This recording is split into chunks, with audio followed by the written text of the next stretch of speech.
So yun guys, nagluto po muna na tayo ngayon.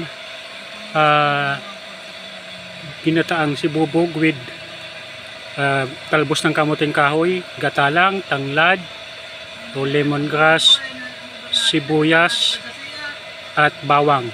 So simple lang. Tapos gatong lang ng kahoy. So, madali lang itong maluto. So yun po. Tapos wala kasi tayong sili. Kung may sili, masarap sana. Mas masarap po sana. So may pasigunta po tayong gata. Papatuyuin natin yung para masarap po talaga yung lasa niya. So hindi naman ako magaling magluto. May alam din naman po akong lutuin. Hindi naman po ako magaling. Nagluluto din pero tama lang. May konting alam. So kasi may trabador po tayo.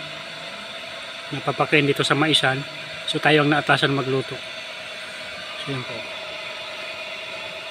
So ubusin natin yung gata.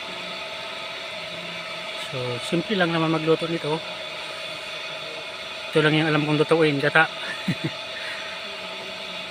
Konting knowledge lang sa pagluluto. So yun, sarap. Muusok, nangangamoy yung alimuyak ng gata at ng isda. So, malapit na po itong maluto. Hindi lang po itong gawin. So very green po yung yan, very nutritious yung green na dahon. So sariling tanim din po yan.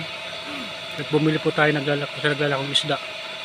100 pesos lang po kalahating kilo ng sibubog. So tipid sa gasol, kung makita po ninyo. Napakatipid, sariling panggatong dito sa probinsya. Yun po. So maraming salamat po, don't forget to follow, share, react, and subscribe sa aking YouTube channel. Maraming salamat po.